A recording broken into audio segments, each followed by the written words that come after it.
ইসরায়েলে একের পর এক বিস্ফোরণ, মুহুর্মুহু বোমায় তেহরানে বাড়ছে প্রাণহানি। রাতে বড় হামলার ইঙ্গিত যুক্তরাষ্ট্রের। আক্রান্ত না হলে প্রতিবেশী দেশে আক্রমণ করবে না ইরান। সকাল 7:30 লাগাইছি সিরিয়ালে। দুটো তিনটে স্টেশনে গেছে, তার তেল নাই তাই বলছে। এখন যাই দেয় তার উপরে আমরা নির্ভর করতে হবে। জ্বালানি নিয়ে শঙ্কায় পাম্পে গাড়ির সারি। বাড়তি চাহিদায় সীমা বেঁধে দেয়ায় বিপাকে অনেকে উদ্বিগ্ন না হওয়ার আহ্বান মন্ত্রীর। আসছে আরও 2টি জাহাজ। জনপ্রত্যাশা পূরণে বিএনপির এমপিদের প্রশিক্ষণ। সংসদকে অতীতের খারাপ সংস্কৃতি থেকে বের করার প্রত্যয়। প্রথম অধিবেশনে রাষ্ট্রপতির ভাষণ দেওয়ার প্রস্তুতি সম্পন্ন।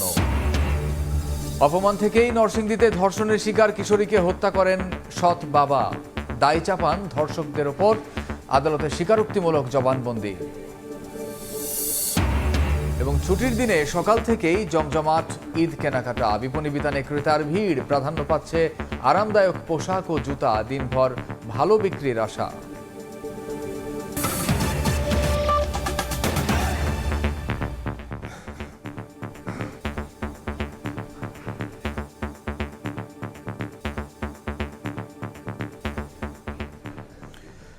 সময় সংবাদের সঙ্গে আছি আমি কামরুজ্জামান মামুন। ইসরায়েলে নতুন করে ক্ষেপণাস্ত্র হামলা চালিয়েছে ইরান। আক্রমণ অব্যাহত রয়েছে উপসাগরীয় দেশগুলোতেও। সৌদি আরবে তেলের খনি লক্ষ্য করে ড্রোন ছোড়ে ইরান। এদিকে তেহরানের বিমানবন্দর সহ সরকারি বিভিন্ন স্থাপনায় ব্যাপক হামলা চালিয়েছে তেল আবিব। প্রতিবেশী দেশগুলো থেকে ইরানে হামলা না হলে পাল্টা আক্রমণ না চালানোর ঘোষণা দিয়েছেন প্রেসিডেন্ট মাসুদ পেজেশকিয়ান। এদিকে আজ রাতে ইরানে এ যাবৎকালের ভয়াবহ বোমা বর্ষণের ইঙ্গিত দিয়েছেন মার্কিন অর্থমন্ত্রী। শনিবার ভোরে রাজধানী তেল আবিব সহ ইসরায়েলের মধ্যাঞ্চলে নতুন করে দফায় দফায় ক্ষেপণাস্ত্র ছোড়ে ইরান। বেজে ওঠে সতর্কতামূলক সাইরেন। ক্ষেপণাস্ত্র হামলা প্রতিহতে ইসরায়েলি আকাশ প্রতিরক্ষা ব্যবস্থা কাজ করছে বলে জানিয়েছে আইডিএফ।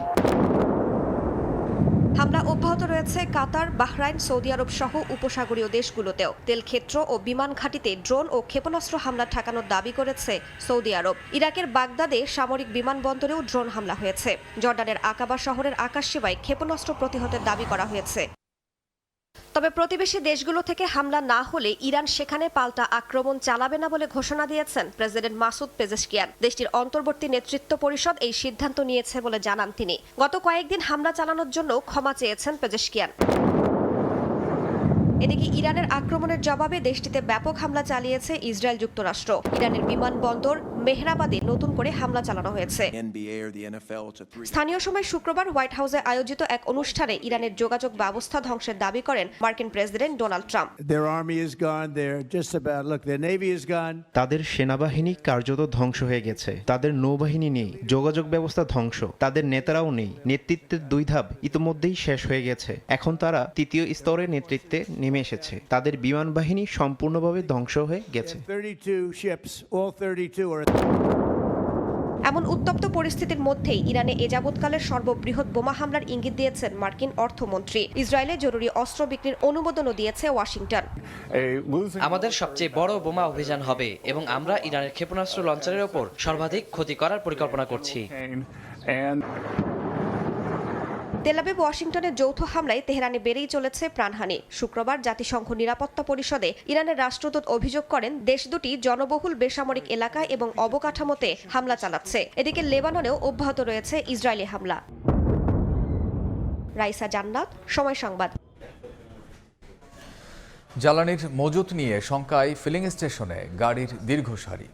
বাড়তি চাহিদায় অনেক পাম্পেই মিলছে না তেল। সীমা বেঁধে দেয়ায় বিপাকে পড়েছেন দূরপাল্লার চালকরা। ঘন্টার পর ঘন্টা অপেক্ষা করেও চাহিদা মতো জ্বালানি না পেয়ে ক্ষুব্ধ অনেকে। পাম্প সংশ্লিষ্টরা বলছেন সরবরাহে ঘাটতি নেই, আইন মেনে নির্দিষ্ট পরিমাণ জ্বালানি দিচ্ছেন তারা। রাজধানীর বিজয় সরণি থেকে আসাদ গেট পর্যন্ত কয়েক কিলোমিটার লম্বা সারি। ব্যক্তিগত গাড়ি কিংবা মোটরসাইকেল। পেট্রোল পাম্প থেকে জ্বালানি সংগ্রহে ঘন্টার পর ঘন্টা অপেক্ষা। এখানে আছি 2 ঘন্টা সিরিয়ালে বসে। সাভারে গেছিলেন, পাইছেন না ওখানে পাইনি। ওখানে আর অনেক লম্বা সিরিয়াল, ওখানে দেখে তারপর আবার এখানে চলে এসেছি। মধ্যপ্রাচ্য সংঘাতকে কেন্দ্র করে সংকটের আশঙ্কায় জ্বালানি তেল বিক্রি সীমা বেঁধে দিয়েছে সরকার। জ্বালানি সংগ্রহের সময় চালক পাম্প কর্মীদের সঙ্গে হচ্ছে বাকবিতণ্ডাও। তবে আইন মেনেই নির্দিষ্ট পরিমাণ জ্বালানি দিচ্ছে পাম্পগুলো। এখনো পাম্পে যাইতে পারি নাই। ওনারা শুনছি যে আপনার 12 লিটার বা 1500 টাকার তেল দিচ্ছে। যাই দেয় তার উপরে আমরা নির্ভর করতে হবে, কারণ প্রতিদিনে তো সবারই তো প্রয়োজন। রোদ্রের মধ্যে 1 ঘন্টা হয়েছে লাইন ধরে আসলাম। সংকট হবে না হবে এটা এই দেশে বলা যায় না, কারণ এই দেশে হুজুগে বাঙালি। এদিকে বিক্রি সীমার কারণে দূরপাল্লার চালক যেমন চাহিদা মতো জ্বালানি পাচ্ছেন না, তেমনি সরকারি হিসাবের জ্বালানি পেতেও সময় লাগছে কয়েক ঘন্টা। 2-3 স্টেশনে গেছে, তার তেল নাই তাই বলছে। ফকিরা পুলিশ স্টেশন, ওইখানে গিয়ে আসলে খুব হয়রানির শিকার হয়েছে, আমাদের ঢুকতে দেয়নি। রাজধানীর শাহবাগ, পরিবাগ, তেজগাঁও ও নীলক্ষেত এলাকায় ফিলিং স্টেশনগুলোতেও যানবাহনের ভিড়ে সংলগ্ন সড়কগুলোতে তৈরি হয়েছে তীব্র যানজট। আসাদগিরি গেছিলাম, ওখানে প্রচুর সিরিয়াল। আপনি ওই সিরিয়ালটা মনে করেন আপনার ওই জিও মাছ আছে ওই বন্ধু আসছে। এই লাইন হচ্ছে আপনার সেই সকাল 7টা থেকেই, মানুষ তারও আগ থেকে আসতেছে, কিন্তু লাইন কোনোভাবেই কমানো সম্ভব হচ্ছে না। এদিকে ঢাকার বাইরেও পাম্পগুলোতে দেখা যাচ্ছে দীর্ঘ লাইন। কোনো কোনো পাম্পে সীমিত করা হয়েছে বিক্রি, আবার জ্বালানি সংকটে বন্ধ করা হয়েছে অনেক পাম্প। গভর্নমেন্টের এখানে অ্যাভেলেবেল তেল আছে, গাড়ি জাহাজও আসতেছে ইনশাআল্লাহ। সব জায়গায় অ্যাভেলেবেল দিচ্ছে না, এখান থেকে দিচ্ছে। 7টা থেকে অপেক্ষা করে পেলাম, মোটামুটি 500 টাকা দিয়েছে। ওনারা তো বলছে ওনাদের স্টক শেষ, সারা রাত ওনারা তেল দিয়েছে, এখন সেটাও অবিশ্বাস করবো কিভাবে। ব্যারেলগুলো তো 9000 লিটার করে তেল, 3 দিনে কি মানুষ কি সবগুলো পুরো ট্যাঙ্কি খালি করে ফেলছে? ওভারলোড করি মানুষে এতগুলো তেল পরিমাণ নিচ্ছে, এটা বলার বাইরে। সংকটকে পুঁজি করে জ্বালানি তেল পাচার রোধে সীমান্ত এলাকায় টহল ও তল্লাশি জোরদার করেছে বিজিবি। দেশে জ্বালানি পর্যাপ্ত মজুদ থাকায় আতঙ্কিত না হওয়ার আহ্বান জানিয়েছে সরকার। তোফাজ্জল হোসাইন, সময় সংবাদ, ঢাকা। মধ্যপ্রাচ্যের সংঘাতের প্রভাবে জ্বালানি সংকটের আতঙ্কে ভিড় কমছে না ফিলিং স্টেশনগুলোতে। বিস্তারিত জানাতে রাজধানীর পরিবাগে আছেন সহকর্মী রাইদুল ইসলাম শুভ, সরাসরি যাচ্ছি তার কাছে। রাইদুল, রাজধানীর বেশ কয়েকটি পেট্রোল পাম্পগুলো কিন্তু ভয়ঙ্কর চিত্র কিন্তু উঠে এসেছে। আমরা যদি বলতে চাই, আমরা আছি এই মুহূর্তে পীরেরবাগের একটি মেঘনা পেট্রোল পাম্পে। সেখানে কিন্তু দীর্ঘ লাইন রয়েছে এবং যেহেতু আর অল্প কিছুক্ষণ পরে ইফতার হতে যাচ্ছে, যে কারণে আসলে মানুষের মধ্যে সেই তড়িঘড়ির ভাবটা কিন্তু রয়েছে। এবং এই আমরা যেটি দেখতে পাচ্ছি যে এই পাম্পের এই সিরিয়ালটি কিন্তু মোটরসাইকেলের যেমন ঠিক তেমনি কিন্তু প্রাইভেট কারেরও, অর্থাৎ ব্যক্তিগত গাড়িও কিন্তু প্রায় শাহবাগ মেট্রো রেলের যেই রেলটি রয়েছে, ঠিক মেট্রো রেলের যে স্টেশন, সেই স্টেশনের পেরিয়ে কিন্তু শাহবাগের কাছাকাছি কিন্তু চলে গেছে দীর্ঘ একটি লাইন। এই সরকার কিন্তু বলছে যে তাদের কাছে মজুদ রয়েছে তেল, তারপরেও কিন্তু সাধারণ মানুষের মধ্যে একটি গুজব, বেশ কিছু সামাজিক যোগাযোগ মাধ্যমে গুজব ওঠার পরে কিন্তু মানুষ এই তেল অতিরিক্ত পরিমাণের কিন্তু তেল মজুদ করা শুরু করে বা তেল নেওয়া শুরু করে। যারা আসলে সাধারণভাবে 400-500 টাকা তেল নিয়ে থাকেন, তারা দেখা যাচ্ছে ফুল ট্যাঙ্কি করে নিয়েছেন। তো এরকম মোটরসাইকেলের ক্ষেত্রে আমরা কিন্তু লক্ষ্য করেছি। আজকের আমরা তো প্রতিবেদনটি দেখছিলাম, সকালের চিত্র কিন্তু অবস্থা ছিল। এবং আমরা যদি একটু বলে রাখতে চাই যে এই মুহূর্তে যেহেতু জ্বালানি সংকট দেখা দেয়নি, সব কিছু ঠিক রয়েছে, যে কারণে জ্বালানি প্রতিমন্ত্রী যেমনটা বলেছেন, আগামীকাল থেকে কিন্তু মোবাইল কোর্ট পরিচালনা করা হবে, যেহেতু সাধারণ মানুষের মধ্যে যে গুজবটি বা যেই হচ্ছে যে ভয়টি কাজ করছে যে তেলের দাম বৃদ্ধি পাবে, সেটি যেন অতিরিক্ত মাত্রায় না যায়, সবাই যেন সমানভাবে তেলটি পায়, সেজন্য কিন্তু মোবাইল কোর্ট পরিচালনা কথা জানিয়েছে। তো সব কিছু মিলিয়ে আমার কাছে এই ছিল সবশেষ। রাজধানীর পরিবাগে পেট্রোল পাম্প থেকে সেখানকার খবর জানাচ্ছিলেন সহকর্মী রাইদুল ইসলাম শুভ। এদিকে দেশে পর্যাপ্ত জ্বালানি মজুত আছে জানিয়ে বিদ্যুৎ ও জ্বালানি মন্ত্রী জানিয়েছেন সোমবার জ্বালানি তেলের আরও 2টি চালান দেশে পৌঁছাবে। তাই আতঙ্কিত হওয়ার কিছু নেই। বিকেলে প্রধানমন্ত্রী তারেক রহমানের সঙ্গে বৈঠক শেষে সাংবাদিকদের একথা জানান তিনি। এ সময় জ্বালানি প্রতিমন্ত্রী বলেছেন, সংকট এড়াতে বিকল্প উৎসে নজর রাখছে সরকার। এলএনজি, এলপিজি সকল ধরনের তেলের পর্যাপ্ত মজুত রয়েছে এবং আগামী দিনগুলোতে যেন কোনো সংকট না ঘটে সে কারণে আমরা বিকল্প উৎস থেকে আমরা কাজ করছি। একটা অনিশ্চয়তা আছে, এই যুদ্ধটা কতদিন চলবে, সেই জন্য আমরা একটা রেশনিং করেছিলাম, কিন্তু মানুষ এই রেশনিংটাকে ভয় পেয়ে স্টক করা শুরু করেছে। আসলে আমাদের তেলের কোনো অভাব নাই, শুধু তাই না, আগামী 9 তারিখে আরও 2টা ভেসেল আসছে, সুতরাং তেলের কোনো সমস্যা নাই। আমি সবার কাছে অনুরোধ করব, যারা হুড়া করে কোনো কিনে দরকার নাই, আমাদের কাছে মজুদ আছে, আমরা পেট্রোল পাম্পে তেল দিচ্ছি এবং চলবে। এটার জন্য লাইন দিয়ে সারা রাত জাগার কোনো প্রয়োজন নাই, মানুষ তেল গেলে তেল পাবে। সংসদে অতীতের খারাপ সংস্কৃতি থেকে বেরিয়ে আসতে চায় বিএনপি সরকার। গুলশানে দলীয় এমপিদের কর্মশালার এক পর্যায়ে স্বরাষ্ট্রমন্ত্রী বলেন, জনপ্রত্যাশা পূরণে দেয়া হচ্ছে প্রশিক্ষণ, আর প্রথা অনুযায়ী প্রথম অধিবেশনে রাষ্ট্রপতির ভাষণের সব প্রস্তুতি সম্পন্ন হয়েছে বলে জানান তথ্যমন্ত্রী। ত্রয়োদশ সংসদে বিজয়ী 296 সংসদ সদস্যের মধ্যে 219 জনই নতুন। আর বিএনপি থেকে নির্বাচিত হয়ে প্রথমবারের মতো সংসদে যাচ্ছেন 146 এমপি।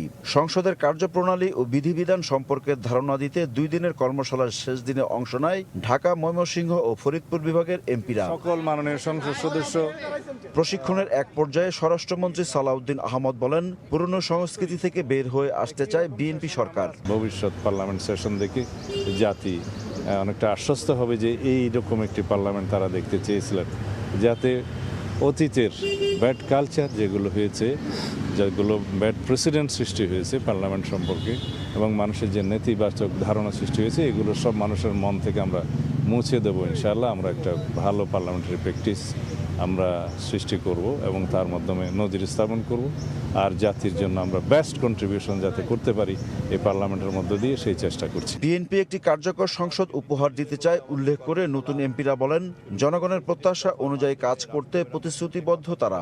আর তথ্যমন্ত্রী জানান, রেওয়াজ অনুযায়ী প্রথম অধিবেশনে রাষ্ট্রপতির ভাষণের সব প্রস্তুতি সম্পন্ন। আমাদের দায়িত্বের মধ্য দিয়ে আমরা দেশে একটা প্রকৃত অর্থেই কার্যকরী সংসদ তৈরি করে একটা কার্যকরী সংসদীয় ব্যবস্থা প্রতিষ্ঠা করতে পারি, সে বিষয়ে আমরা আমাদের মাননীয় এমপি মহোদয়দেরকে পরামর্শ বিনিময় করছি। আমাদের দেশের সংসদীয় ব্যবস্থা অনুযায়ী সংসদের প্রথম অধিবেশনে রাষ্ট্রপতি বক্তব্য দিবেন, এ ব্যাপারে সমস্ত প্রস্তুতি সম্পন্ন হয়ে গেছে। বিকেলে কুমিল্লা, চট্টগ্রাম ও সিলেট অঞ্চলের সংসদ সদস্যদের প্রশিক্ষণের মধ্য দিয়ে শেষ হবে বিএনপির বিশেষ এই কর্মশালা। ইমরুল হাসান, সময় সংবাদ, ঢাকা। প্রধানমন্ত্রী ও বিএনপি চেয়ারম্যান তারেক রহমানের কারাবন্দী দিবস আজ। রাজনৈতিক নানা অস্থিরতায় 2007 সালের এই দিনে ক্যান্টনমেন্টের মইনুল রোডের বাসা থেকে তাকে গ্রেফতার করেছিল সেনা সমর্থিত 1-11 সরকার। 1.5 বছর কারাবন্দী থাকা অবস্থায় নির্মম নির্যাতনের শিকার হন তারেক রহমান। সেই দিনগুলোর কথা জানাচ্ছেন আহমেদ সালেহিন। উত্তাল জনসমুদ্রে মহানায়কের আগমন ঘিরে দেশব্যাপী উন্মাদনায় ভেসেছিল সেদিন। কোটি মানুষের ভালোবাসায় বিশ্ব জেনেছিল 56,000 বর্গমাইলের নতুন কাণ্ডারি এসেছেন লাল সবুজের বাংলাদেশে। দুচোখ ভরা স্বপ্ন আর দেশ পুনর্গঠনের নতুন পরিকল্পনা নিয়ে এক নাবিকের এমন উপস্থিতি জানান দিয়েছিল বদলে যাচ্ছে বাংলাদেশ। তবে যাকে ঘিরে এত আলোচনা, জিয়া পরিবারের সন্তান সেই তারেক রহমানের পেছনের 17 বছরের গল্পটা ছিল সম্পূর্ণ ভিন্ন। দীর্ঘ নির্বাসিত জীবনের অবসানে তার দল, সমর্থক ও অনুসারীরা স্বস্তি পেলেও বিভীষিকাময় দিনগুলো পাড়ি দিতে হয়েছে পুরো জিয়া পরিবারকেই। 2007 সাল রাজনৈতিক অস্থিরতা ও অরাজকতার মধ্য দিয়ে 11ই জানুয়ারি ক্ষমতায় আসে সেনা সমর্থিত মঈনুদ্দিন ফখরুদ্দিনের সরকার। সে বছরের 7ই মার্চ ভোররাতে আলোচিত 1-11 সরকার বিনা ওয়ারেন্টে ঢাকার মইনুল রোডের বাসভবন থেকে আটক করে তারেক রহমানকে। দেশি বিদেশি ষড়যন্ত্রে রাজনীতি থেকে সরিয়ে দিতে তার বিরুদ্ধে দেয়া হয় একে একে 13টি মামলা। 1974 সালের বিশেষ ক্ষমতা আইনে তাকে নেওয়া হয় ডিটেনশনে। 6 দফায় 13 দিনের রিমান্ডে নিয়ে করা হয় অমানবিক শারীরিক ও মানসিক নির্যাতন। দেশ ও রাজনীতি ছাড়ার চাপ দেওয়া হয় তাকে। 2007 সালের 28 নভেম্বর আদালতের কাঠগড়ায় তারেক রহমান নিজেই তার উপর নির্যাতনের বর্ণনা দেন।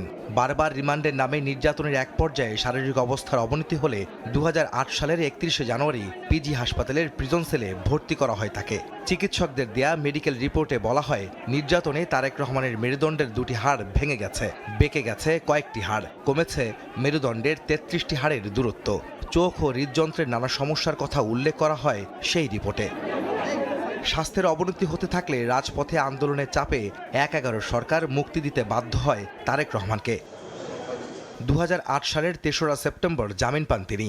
11 সেপ্টেম্বর রাতে উন্নত চিকিৎসার জন্য অসুস্থ তারেক রহমানকে নেওয়া হয় যুক্তরাজ্যে। নির্বাসিত জীবনের শুরু থেকে শেষ অবধি যুক্তরাজ্যেই থাকতে হয় তাকে। 1-11 সেনা সমর্থিত সরকার চলে গেলেও পরবর্তী 15.5 বছর আওয়ামী লীগ শাসনামলে আর দেশে ফেরা হয়নি তারেক রহমানের। এমনকি 80-র অধিক মামলা দেওয়া হয় তার বিরুদ্ধে। আদালতকে ব্যবহার করে তার বক্তব্য প্রচারের নিষেধাজ্ঞা জারি করে শেখ হাসিনার সরকার।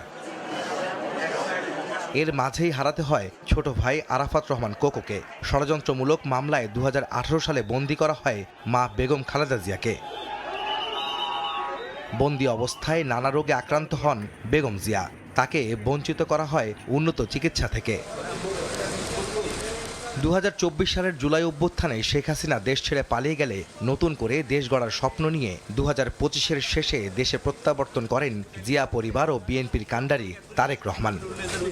সশস্ত্র চিত্রে শপথ করিতেছি যে দেশি বিদেশি ষড়যন্ত্রে যাকে রাজনীতি থেকে সরিয়ে দেওয়ার পরিকল্পনা হাতে নিয়েছিল তার প্রতিপক্ষরা, সেই তারেক রহমান জীবন যুদ্ধে সংগ্রাম করে নির্বাসিত জীবন থেকে উঠে আসেন ক্ষমতার শীর্ষবিন্দুতে। আহমেদ সালেহিন, সময় সংবাদ, ঢাকা।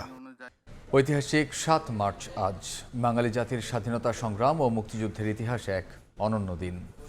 1971 সালের এই দিনে সোহরাওয়ার্দী উদ্যান তৎকালীন রেসকোর্স ময়দানে জনসমুদ্রে দাঁড়িয়ে স্বাধীনতা সংগ্রামের ডাক দেন শেখ মুজিবুর রহমান। পাকিস্তান সরকারের বিরুদ্ধে অসহযোগ আন্দোলন চলাকালে ঐতিহাসিক এ ভাষণ পরবর্তী স্বাধীনতা সংগ্রামের বীজমন্ত্রে রূপ নেয়। ঐতিহাসিক 7 মার্চের ভাষণকে 2017 সালের 30 অক্টোবর বিশ্ব প্রামাণ্য ঐতিহ্য হিসেবে স্বীকৃতি দেয় ইউনেস্কো।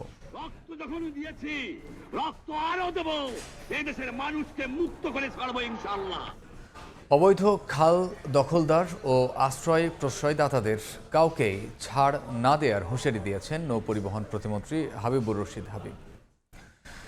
সর্বজনীন স্বাস্থ্যসেবা নিশ্চিতে সরকার দ্রুতই হেলথ কার্ড চালু করবে বলে জানিয়েছেন স্বাস্থ্য প্রতিমন্ত্রী। এদিকে ঈদকে কেন্দ্র করে অবৈধ মজুত বন্ধে সরকারের কঠোর অবস্থানের কথা জানান মুক্তিযুদ্ধ বিষয়ক প্রতিমন্ত্রী ইশফাক হোসেন। রাজধানীতে আলাদা অনুষ্ঠানে এসব কথা বলেন প্রতিমন্ত্রীরা। বিএনপি সরকার গঠনের 2 সপ্তাহের মধ্যেই সরেজমিনে মাঠ পর্যায়ে তদারকিতে যাচ্ছেন মন্ত্রী প্রতিমন্ত্রীরা। সমস্যা ও সমাধানে নিচ্ছেন নানা পরামর্শ। শনিবার সকালে রাজধানীর মান্ডায় শাপলা সিটিতে খাল পরিদর্শন করেছেন সড়ক পরিবহন ও সেতু, রেল এবং নৌ পরিবহন মন্ত্রণালয়ের প্রতিমন্ত্রী হাবিবুর রশিদ হাবিব। অবৈধ দখলদারদের দেন কড়া হুঁশিয়ারি। দখলদারদেরকেও আশ্রয় প্রশ্রয় দিলে তাদেরকেও আইনের আওতায় আনার হুঁশিয়ারি দেন তিনি। অবৈধ দখলদার তারা তো দখলদার, সুতরাং দখলদারদেরকে উচ্ছেদ করা এটা স্বাভাবিক একটি প্রক্রিয়া। এই ব্যাপারে আমরা তো সরকারও এই ব্যাপারে সচেতন, আমরাও এই ব্যাপারে সচেতন এবং তাদেরকে বলা হচ্ছে যে তাদেরকে কেউ আশ্রয় প্রশ্রয় দিলে তাকেও আইনের আওতায় আনা হবে। সুতরাং দখলদারদের কোনো রকম আশ্রয় প্রশ্রয় দেওয়ার কোনো সুযোগ নেই। রাজধানীর শ্রীডাপ মিলনায়তনে সার্বজনীন স্বাস্থ্যসেবা নিশ্চিত করতে পিপিআরসি আয়োজিত সংলাপে অংশ নেন স্বাস্থ্য প্রতিমন্ত্রী অধ্যাপক ডাক্তার এম এ মুহিত। বলেন, সরকার ই হেলথ কার্ড নিয়ে কাজ শুরু করেছে। প্রাইমারি স্বাস্থ্যসেবাকে আরও সার্বজনীন করতে 1 লাখ স্বাস্থ্যকর্মী নিয়োগ দেওয়ার পরিকল্পনার কথা জানান তিনি। দালালদের দৌরাত্ম্য দূর ও চিকিৎসকদের অফিস নিশ্চিত করাও সরকারের লক্ষ্য। হাসপাতালে যাওয়া নিয়ে বা চিকিৎসা নিয়ে মূল সমস্যা 2-3টা। অপরিষ্কার, ঢুকতেই যে আউটডোরের জায়গাটা, সেই জায়গায় যে ময়লা, সেই জায়গায় যে কেওস, সেই জায়গায় যে দালালের দৌরাত্ম্য, ওখান থেকেই মূল অসন্তুষ্টিটা আমার কাছে মনে হয়েছে। এদিকে নিজ নির্বাচনী এলাকায় বাজার তদারকিতে গিয়ে মুক্তিযুদ্ধ বিষয়ক প্রতিমন্ত্রী ইশফাক হোসেন বলেন, ঈদকে কেন্দ্র করে কেউ যেন অবৈধ মজুত করতে না পারে সে বিষয়ে কঠোর অবস্থানে সরকার। ঈদকে কেন্দ্র করে আমাদের এই মশলার আড়ত এবং এই পাইকারি বাজার, সেখান থেকে সরবরাহ সঠিকভাবে পরিচালিত হচ্ছে কিনা এবং কেউ কি অবৈধভাবে কোনো মজুতদারি করে অতি মুনাফা লাভের চেষ্টা করছে কিনা, এই বিষয়গুলো মনিটরিং করার জন্য আমরা ওনাদের সাথে এসেছি। এছাড়া গ্যাস সংকট নিরসনে ঈদের আগেই কার্যকর পদক্ষেপ নেওয়া হবে বলেও জানান প্রতিমন্ত্রী। শফিকুজ্জামান রুবেল, সময় সংবাদ, ঢাকা। খালের উপর অবৈধ স্থাপনা উচ্ছেদে প্রথমে দেওয়া হবে নোটিশ, তাতে কাজ না হলে নেওয়া হবে আইনি ব্যবস্থা, এমনটাই বলছে ঢাকা উত্তর সিটি কর্পোরেশন। জলাবদ্ধতা ও মশার উপদ্রবের অন্যতম কারণ হিসেবে খালের দূষণ ও দখলকে চিহ্নিত করে এবার জোরে সোরে মাঠে নামছে উত্তর সিটি। বুলবুল রেজার রিপোর্ট। মিরপুর এলাকার 22টি খাল, প্যারিস খাল, সাংবাদিক কলোনি খাল মিলেছে 60 ফিট খালের সঙ্গে। পাখির চোখে দেখলে এগুলোকে এখন আর কোনোভাবেই খাল বলে চিহ্নিত করা যায় না। দূষণার দখলে প্রতিটি খাল পরিণত হয়েছে নালায়। এসব এলাকা পুরোটাই ঢাকা উত্তর সিটি কর্পোরেশনের আওতায়। আমরা ছোটবেলাতে শুনে আইছি এই খালটা 30 ফিট, খাল তো ড্রেন হয়ে গেছে সামনে দা, ওই সামনে গেলে 6 ফিটও নাই খাল। ড্রেনের সাথে যাদের বাড়ি তারাই হয়তো আরো বৃদ্ধি করে এটা দখলের চেষ্টা করতেছে। প্যারিস খালের এক পাশে গড়ে উঠেছে বস্তি, আরেক পাশে শিক্ষা প্রতিষ্ঠান, মার্কেট সহ বহুতল ভবন। বেসরকারি ব্যক্তি মালিকানাধীন প্রতিষ্ঠান তো আছেই, সেই সঙ্গে ওয়াসা দখল করেছে খালের একাংশ। শুধু আধা ঘন্টা যদি বৃষ্টি হয়, যে খালগুলো আছে সব জায়গার তলায় যায়, তলায় এবং উপরে রোডের মধ্যে উপচে পড়ে পানি হওয়ার পরে মানুষ কিন্তু পানিতে বাসে। এটা দীর্ঘমেয়াদী পরিকল্পনার অংশ হিসাবে করা হবে, যাতে ভবিষ্যতে এই উদ্ধারকৃত জমি এবং খালগুলো আবার পুনরায় দখল না হয়ে যায়। এটা একটা চ্যালেঞ্জ। এলাকার লোকজন বলছেন জলাবদ্ধতা তাদের প্রধান সমস্যা, আর সেজন্য দায়ী করছেন খালগুলোর দখল আর দূষণকে। এই খালের যে ময়লাগুলো সব আসে, ময়লাগুলো কি করে এখান থেকে উঠায় আবার পাড়ে রাখে, পাড়ে রাখলে কি হয়, আধা ঘন্টা পরে আবার খালে পানিগুলো পড়ে যায়। এই খালটা একবার হয় নাই সরকারের পক্ষ থেকে, তো না হওয়ার কারণেই এই জলাবদ্ধতা। খালটা শুরু হয়ে গেছে, একবারে ওনারা দখল করে ফেলছে। এই কারণে এই ময়লাগুলো আস্তে আস্তে ওই হ্যাভেন্সির পিছনে গিয়ে জমে, আস্তে আস্তে সব ময়লা এই আপনার পুরো খাল এই পাশটা জ্যাম হয়ে যায় আর কি। এটি রাজধানীর মিরপুরের প্যারিস খাল। এই খালের দুপাশে গড়ে উঠেছে অবৈধ স্থাপনা এবং বস্তি। এখানকার যারা বাসিন্দা রয়েছেন তারা এই খালেই তাদের ময়লা আবর্জনা ফেলে থাকেন। যারা এই পরিষ্কার পরিচ্ছন্ন কার্যক্রমে অংশ নিয়েছেন তাদের দাবি, এই এক সপ্তাহ না যেতেই আবারও এই খালের যে প্রবাহ রয়েছে, অর্থাৎ পানির প্রবাহ, সেটি বন্ধ হয়ে যাবে এই ময়লা আবর্জনার কারণে। প্রশ্ন হচ্ছে, তাহলে এর সমাধান কি? ঢাকা উত্তর সিটি কর্পোরেশনের নতুন প্রশাসক বলছেন সমাধান আছে, যে কোনো মূল্যে উদ্ধার করা হবে খাল, ফিরিয়ে আনা হবে স্বাভাবিক পানি প্রবাহ। আমরা আশা করি তাদেরকে একটা ব্যবস্থা করার মাধ্যমে আমরা উচ্ছেদটা করতে চাই, কারণ মানবিক কারণে এই কাজটা আমাদেরকে করতেই হবে। তারা দীর্ঘদিন তাদের হয়তো বাসস্থান নেই, কিংবা যারা বাসস্থান আছে এলাকায় তাদের থাকার মতো বাসস্থান আছে, তারপরও অবৈধ স্থাপনা যারা তৈরি করেছে তাদের ব্যাপারে আইনগত ব্যবস্থা হবে। দখলদার চিহ্নিত করে তাদেরকে শাস্তির আওতায় আনার পরামর্শ নগর পরিকল্পনাবিদের। এই চক্রের সাথে রাজনীতিবিদ কারা জড়িত ছিল, কারা সমাজে প্রভাবশালী ছিলেন, কারা পুলিশ, কারা ডিসি, কারা পরিবেশ অধিদপ্তরের কর্মকর্তা, কারা সিটি কর্পোরেশন রাজুকের কর্মকর্তা আছেন, এই পুরো চক্রটাকে চিহ্নিত করা দরকার। এর আগেও একাধিকবার খালের দুপাশ দখল করে গড়ে ওঠা অবৈধ স্থাপনা উচ্ছেদে অভিযান পরিচালিত হয়েছে, কিন্তু কাজের কাজ কিছু হয়নি। সুবিধামতো সময়ে দখলদাররা আবারও ফিরে আসে। বুলবুল রেজা, সময় সংবাদ, ঢাকা। নরসিংদীতে ধর্ষকরা নয়, অপমান থেকে কিশোরীকে হত্যা করেছিল সৎ বাবা। এরই মধ্যে আদালতে জবানবন্দিও দিয়েছেন সৎ বাবা আশরাফ আলী।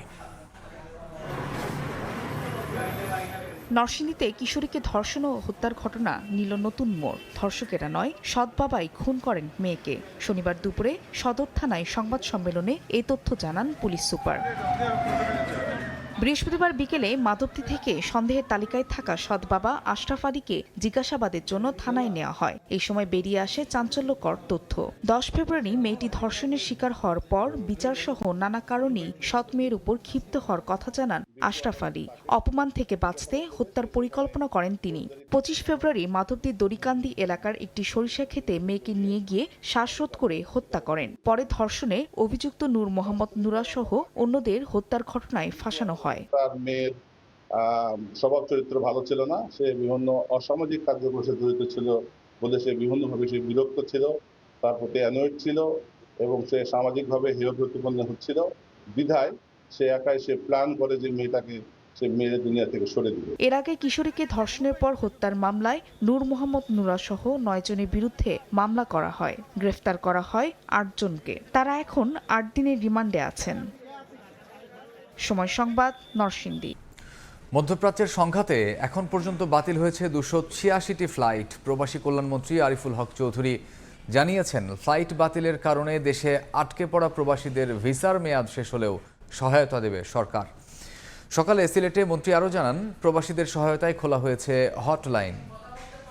অনেকের ভিসা মেয়াদ শেষ হলো, আমরা সঙ্গে সঙ্গে আমরা হটলাইন আমাদের প্রবাসী কল্যাণ মন্ত্রণালয় আমাদের এখানে বলা হয়েছে যে যারা বিশেষ করে ভিসা মেয়াদ শেষ হয়ে যায় বা এই ধরনের ফ্লাইট ক্যান্সেলের কারণে যদি অন্য কোনো প্রবলেম হয় সেগুলো আমাদের সঙ্গে